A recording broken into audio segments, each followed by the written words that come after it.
abrir a palavra de Deus no Evangelho de Mateus, capítulo 15, 1 a 20. Enquanto você abre, eu faço uma consideração introdutória. Nós vivemos num mundo de muitas aparências e a gente acaba entrando forte nesse conceito. Por exemplo, você pode parecer mais bonito do que você é de verdade. Eu frequentemente tenho ficado absolutamente surpreso com algumas figuras com as quais eu cruzo aí por essas viagens que são midiáticas, e eu custo acreditar que é a mesma pessoa que eu vejo na TV ou qualquer outro meio de comunicação, porque não está toda aparelhada, né, com indústria cosmética. Você pode parecer mais elegante do que é, você pode parecer mais rico do que é, ou menos pobre do que você é, talvez, mais inteligente do que você é. Há muitos recursos que estão à disposição nesse mundo de aparências para enganar aos outros, enganar você mesmo. E algumas pessoas acreditam nisso mesmo. Mas talvez o que mais pode ser dissimulado é a experiência religiosa. As pessoas conseguem parecer mais crentes do que efetivamente são. E nós estamos estudando neste mês, dentro da nossa proposta do ano, a santificação, porque nós tememos ao Senhor, e o temor do Senhor é revelado nesta obra que Ele faz em nós, mas que transparece. E por isso nós devemos buscar uma santificação não de aparência, mas de todo o coração. Algo que não seja meramente exterior, mas seja interno, seja da alma, seja do coração. E é justamente Mateus 15 que vai nos ajudar a pensar um pouquinho sobre esse tema. Por favor, me acompanhe com a sua Bíblia aberta aí. O texto diz assim: então vieram de Jerusalém a Jesus alguns fariseus e escribas e perguntaram: por que transgridem os teus discípulos a tradição dos anciãos? Pois não lavam as mãos quando comem. Ele, porém, lhes respondeu: por que transgredis vós também o mandamento de Deus por causa da vossa tradição? Porque Deus ordenou: honra a teu pai e a tua mãe, e quem maldisser a seu pai e a sua mãe seja punido de morte. Mas vós dizeis: se alguém disser a seu pai ou a sua mãe, é oferta ao Senhor aquilo que poderias aproveitar de mim, este jamais honrará seu pai e a sua mãe. E assim invalidastes a palavra de Deus por causa da vossa tradição. Hipócritas, bem profetizou Isaías a vosso respeito, dizendo: este povo honra-me com os lábios, mas o seu coração está longe de mim, e em vão me adoram ensinando doutrinas que são preceitos de homens. E tendo convocado a multidão, lhes disse: ouvi e entendei. Não é o que entra pela boca o que contamina o homem, mas o que sai da boca, isso sim contamina o homem. Então, aproximando-se dele, os discípulos disseram: sabes que os fariseus, ouvindo a tua palavra, se escandalizaram? Ele, porém, respondeu: toda a planta que meu Pai Celestial não plantou será arrancada. Deixai-os, são cegos, guias de cegos. Ora, se um cego guiar outro cego, cairão ambos no barranco. Então lhe disse Pedro: explica-nos a parábola. Jesus, porém, disse: também vós não entendeis ainda? Não compreendeis que tudo que entra pela boca desce para o ventre e depois é lançado em lugar escuso? Mas o que sai da boca vem do coração, e é isto que contamina o homem. Porque do coração procedem maus desígnios, homicídios, adultérios, prostituição, furtos, falsos testemunhos, blasfêmias. São estas coisas que contaminam o homem, mas o comer sem lavar as mãos não o contamina. Senhor, Tu nos salvaste por grande misericórdia e nos trouxeste das trevas para a luz e firmaste os nossos passos na rocha. E ainda, Senhor, para confirmar isso, selaste-nos com a Tua presença, com o Teu Santo Espírito prometido, o qual opera a santificação. Que não sejamos refratários jamais a ela. e que ela se estabeleça em nós, para que fique bem marcado a santidade que convém aos que amam ao Senhor, aos que temem ao Senhor. Instrui-nos agora, Deus, na meditação da Tua palavra, fala aos nossos corações, em nome de Jesus, amém. Santificai a Cristo como Senhor em vosso coração. Quero chamar a sua atenção para esse locus, para este lugar, para este espaço, para este ambiente, para esta realidade, na verdade, que é o nosso coração. Seja no Antigo Testamento, seja no Novo Testamento, duas línguas diferentes, aquilo que se traduz para o nosso idioma e tantos outros como coração, não é este músculo que bate aqui do lado esquerdo do nosso peito, é a sede da vida, das intenções, dos motivos, é o nosso ser em essência, e é aí que deve residir a presença do Senhor, o Espírito. É aí que o Senhor opera as maravilhas.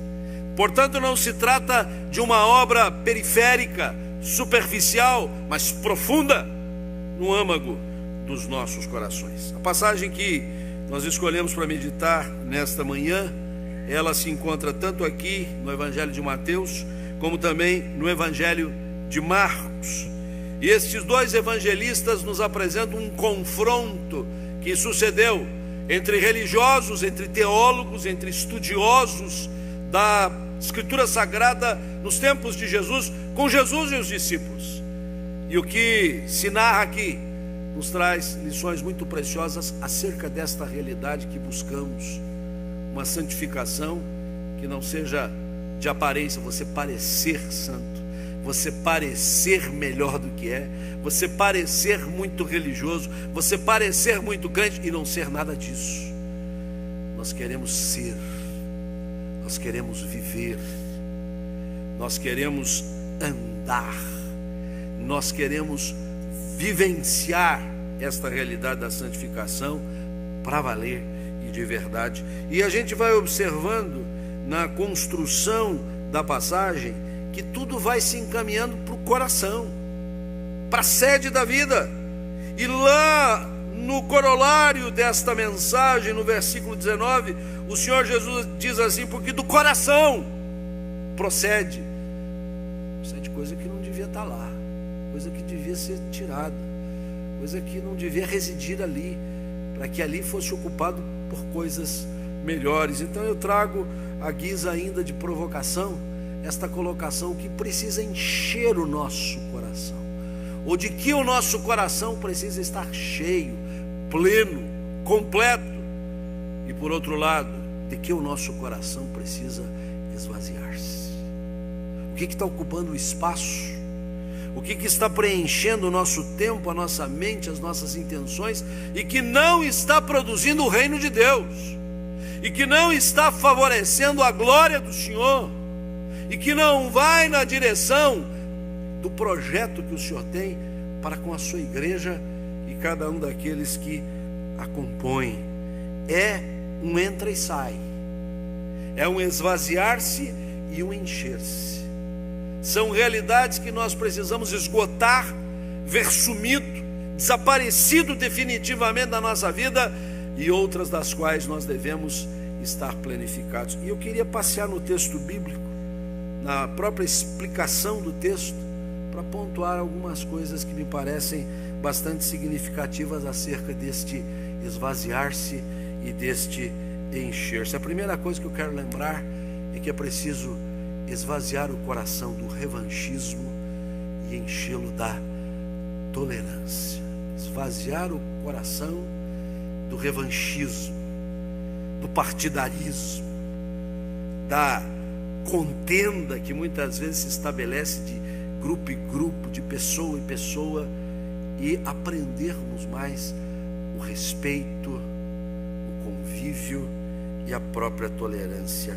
Já de saída, o texto bíblico diz que lá de Jerusalém veio uma comitiva até Cafarnaum. Não diz o texto, mas o contexto mostra que Jesus estava na sua sede lá na Galileia. Era uma viagem considerável. Jesus muitas vezes fez esse trânsito, esse sobe e desce com os discípulos. Jesus não perdeu nenhuma das grandes festas que aconteceram em Jerusalém ao longo de todo o seu ministério terrenal. E era uma viagem feita a pé.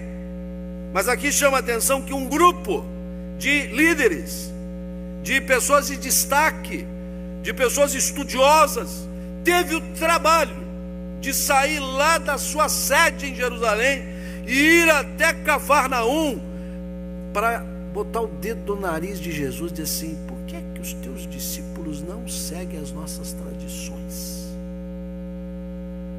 Eles não fazem como a gente, eles não são como nós, está tudo errado. E criam um ambiente revanchista. Nós estamos nos dando ao trabalho de sair da nossa sede, da nossa casa, do nosso trabalho, para vir aqui chamar o Senhor Jesus às falas. Este é o contexto. E parece que às vezes a gente fica impregnado por esse sentimento eminentemente farisaico. Tem muita coisa boa do fariseu. O fariseu era homem sério, era homem que você podia confiar no que ele dizia. Você podia comprar um carro dele sem levar ele no mecânico. Você podia ir lá, botar a chave na mão para pegar o apartamento dele, que os documentos estavam tudo em ordem. Como muitas vezes nós não conseguimos isso com certidões, mas certidões, e não é que tem encrenca no imóvel que a gente compra. O fariseu não tinha nada disso. Na presença do carral do povo de Deus, eram os mais fiéis na contribuição dos dízimos, porque dava o dízimo até da hortelã e do cominho. Agora eles não eram muito bons na misericórdia, e eram implicantes, e levavam mais a sério costumeirismos, hábitos que se adquiriram ao longo do tempo, e tradições que não propriamente as escrituras sagradas, do que a palavra do Senhor. E foram lá para mostrar o revanchismo, e às vezes nós nos enchemos desse mesmo revanchismo. Eu sinto que nós hoje, igreja, povo do Senhor, chamados para ser luzeiros desse mundo, estamos sendo impregnados pelo espírito do mundo neste país que está polarizado por A e B, por esta posição, aquela outra posição, e nós vamos permitindo que este ambiente adentre o nosso convívio como igreja, como povo de Deus, que temos uma mensagem, que temos um reino muito maior do que o reino deste mundo, e nós precisamos aprender a respeitar posições, sermos tolerantes, cada qual vai cumprir o seu papel de cidadão, mas não nos deixarmos impregnar por esse revanchismo, porque isto não compõe o projeto do Senhor de santificar o nosso coração, de tornar-nos realmente aqueles que foram comprados pelo precioso sangue de Jesus. Do contrário, nós estaremos desvalorizando a obra da graça. Do contrário, nós estaremos espezinhando a obra que o Senhor Jesus cumpriu também. Primeira lição: esvaziar o coração do revanchismo e enchê-lo da tolerância. Segunda lição: é preciso esvaziar o coração da ganância e enchê-lo da liberalidade. Os fariseus foram provocar Jesus, foram chamá-lo às falas, foram atribuir comportamento inadequado.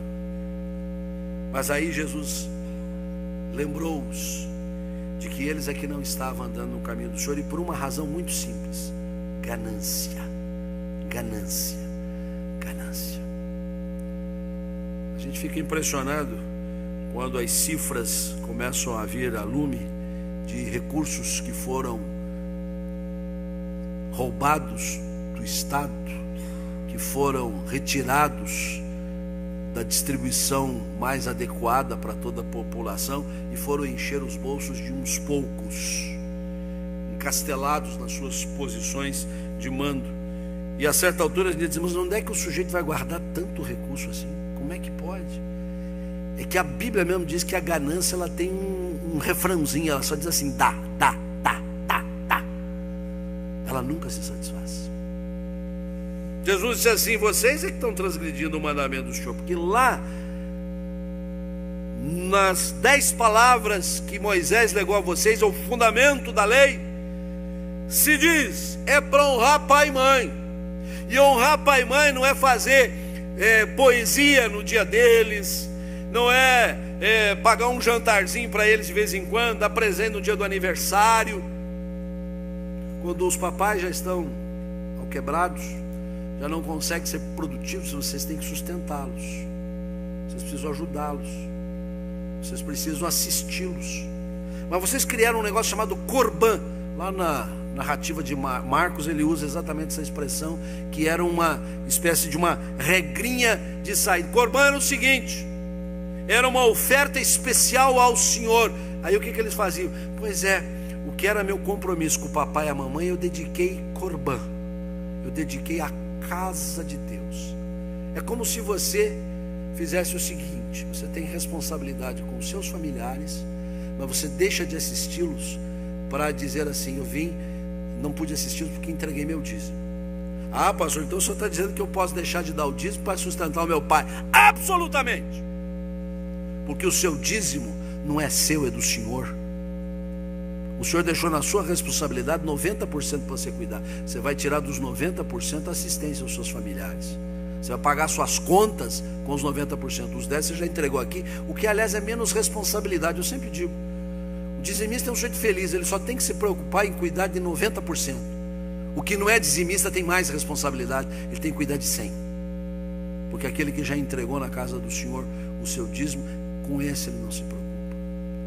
E estes fariseus, e a partir deles os que eles ensinavam, criaram esse costume por pura ganância, infidelidade, incredulidade também, porque não criam que o Senhor iria, na obediência deles, sustentá-los. E aqui nós precisamos aprender a liberalidade, o dom de dar, o dom de entregar, o dom de não reter, o dom de assistir, a generosidade do nosso coração, porque se nós não aprendermos essa generosidade, nós estaremos muito aquém da obra de santificação que o Senhor quer operar no nosso coração. Terceiro lugar, é preciso esvaziar o coração da dissimulação e enchê-lo da autenticidade. E aí o Senhor Jesus, que conhece todas as Escrituras mesmo, e até na sua humanidade não deixou de meditar nelas, ele vai lembrar o profeta Isaías. E que mensagem fabulosa! 8 séculos antes de Jesus, Isaías nos deixou no capítulo 29, e resumidamente está aqui: bem profetizou Isaías a vosso respeito, este povo honra-me com os lábios, mas o seu coração está longe, longe, longe de mim, e assim me adoram, mas não ensinando a minha palavra, e sim os costumes, as doutrinas, as tradições, os preceitos dos homens. Eu volto ao começo e quero reprisar: entre as coisas que nós podemos mais dissimular, além da aparência física, condições econômicas, títulos, está a religiosidade. E o que nós devemos porfiar é por ser autênticos, genuínos. É por isso que o culto reserva sempre uma oportunidade de confissão de pecados, porque nós reconhecemos que somos precários, pecadores, sujeitos a esta natureza do velho homem que insiste em residir em nós. E é na confissão de pecados que nós reconhecemos a nossa falibilidade, mas buscamos no Senhor a graça para mudar esta condição, para transformar o nosso ser, para modificar a nossa mente, para nos impedir de seguir o caminho tortuoso, o caminho que não leva à glória do Senhor. Mas é preciso provar desta autenticidade na dependência do Senhor. Por nós mesmos nada somos, por nós mesmos nada podemos fazer. E aqui a crítica acerba do Senhor Jesus para com aqueles que vieram adverti-lo era apenas a lembrança de uma passagem do Antigo Testamento que eles deveriam conhecer muito bem. Eles apenas honravam o Senhor na aparência, da boca para fora, e o seu coração estava longe do Senhor. O que nós devemos fazer, não apenas dominicalmente, ao momento de chegar à casa do Senhor, mas todos os dias da nossa vida, é adorar ao Senhor de todo o coração, é erguer as nossas mãos aos altos céus, para dizer: Senhor, isso aqui não é um gesto de aparência, mas é na verdade o que o meu coração sente o desejo de adorar-te em espírito e em verdade.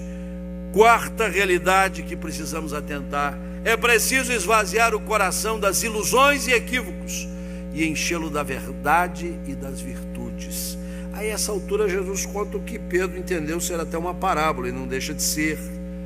Jesus então diz assim para Pedro.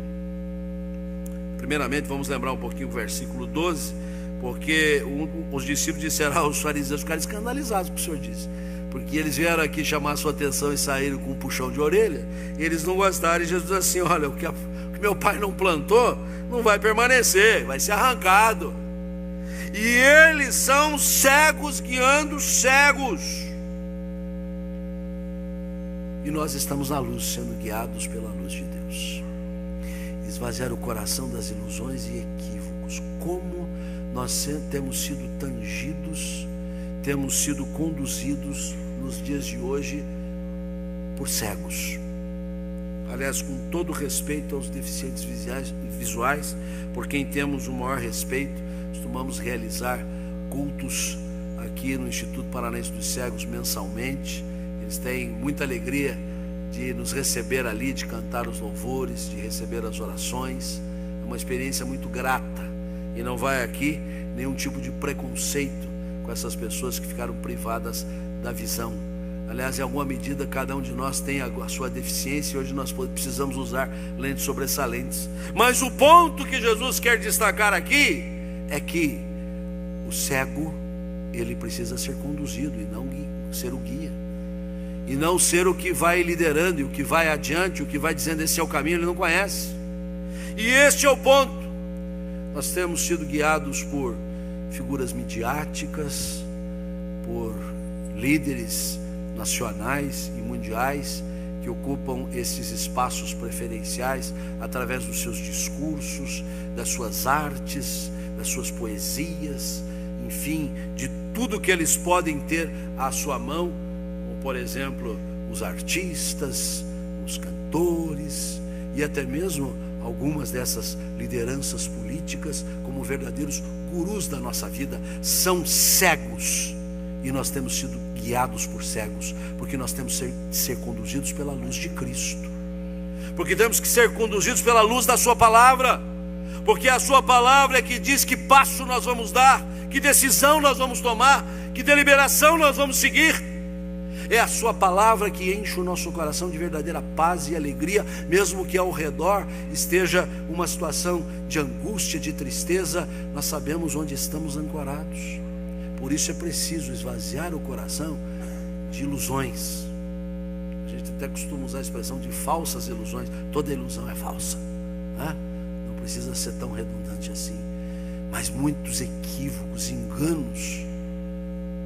Nós somos infelizmente tangidos por este mundo de comunicação ao redor, mídia televisiva, mídia impressa, e que invariavelmente vão nos pautando de maneira equivocada. Porque quando nós esvaziarmos o nosso coração destas influências, nós preparamos o terreno para enchê-lo da verdade das Escrituras. Se estivéssemos ali no nosso centenário templo, nós estaríamos olhando nesta hora para um grande dístico que diz assim: a tua palavra é a verdade. Na lembrança de João 17, oração sacerdotal de Jesus ao Pai, quando ele diz assim: santifica-os na palavra, a tua palavra é a verdade. A leitura, a meditação e a obediência a esta palavra, como a nossa palavra pastoral desse domingo diz, nós somos filhos da obediência, não somos mais filhos da desobediência, conforme o apóstolo Paulo na carta aos Efésios afirma: assim vocês foram filhos da desobediência. Agora, como Pedro diz, nós somos filhos da obediência.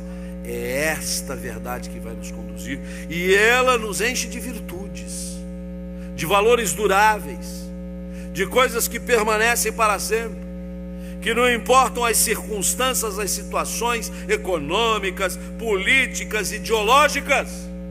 É uma verdade perene que conduz a nossa vida. Vamos encerrar. Por fim, é preciso esvaziar o coração da imoralidade e toda sorte de pecados e enchê-lo da pureza de Cristo. Nessa altura, o Senhor Jesus, para explicar o que Pedro pediu, ele diz: veja bem, o que você come, eventualmente não tendo lavado as mãos, e cabe aqui uma explicação. Esta implicância dos judeus, o fato dos discípulos não lavarem as mãos, não era propriamente a questão de higiene pessoal, eram os ritos batismais que eles tinham para cada coisa que faziam. E às vezes na pressa os discípulos não cumpriam aqueles ritos. Significa que aqui a gente está dizendo: olha, você quando sentar à mesa não precisa lavar a mão. É bom lavar a mão, higiene nunca é demais, né? E às vezes até com um certo cuidado, certo zelo, mas não pelos ritos batismais que eles tinham, que eram de N proporções. E Jesus assim: olha, eventualmente você vai comer aquilo e vai adentrar o seu organismo, aquilo vai cumprir o seu processo digestivo. Eufemisticamente diz: vai para um lugar escuso. É a linguagem eufemística da Bíblia. Isso não vai trazer mal para você. É bom cuidar onde você come, o que você come, né? Não vamos assim também exagerar, né? Principalmente se você vai para uma cultura diferente, é você se adaptar com o cardápio dali, às vezes não é muito fácil, né? Mas o que Jesus diz: olha, o que contamina o homem é o que já está lá dentro, é o que encheu a sua mente, a sua alma de impureza, de pecado, de más intenções. E tudo isso nós estamos chamando aqui de imoralidade e toda sorte de pecados. Mas Jesus pontuou maus desígnios, homicídios, adultérios, prostituição, até porque em lugar um pouco anterior, nesse evangelho de Mateus, Jesus disse que o adultério começa no coração, que a imoralidade começa no coração, não propriamente no ato consumado. Falsos testemunhos, furtos, blasfêmias, disso nós precisamos nos esvaziar definitivamente. Ao mínimo pensamento que se configure dentro dessa natureza, nós precisamos nos ajoelhar, precisamos elevar as mãos aos céus e pedir: Senhor, purifica a nossa alma, Senhor. Não nos deixe, Senhor, ficar imersos nesta condição tão pecaminosa, porque esvaziados disso, nós vamos abrindo espaço para a pureza de Cristo, para a presença de Cristo, para a beleza de Cristo. Como diz aquele cântico tão antigo, que a beleza de Cristo se veja em mim, toda a sua admirável pureza e amor. Ó, chama divina, todo o meu ser refina, até que a beleza de Cristo se veja em mim. E é isto que vai refletir a verdadeira santidade. É isto que vai fazer brilhar a obra de santificação que o Senhor, pelo Espírito, realiza nos nossos corações. Que Deus assim nos abençoe e nos guarde.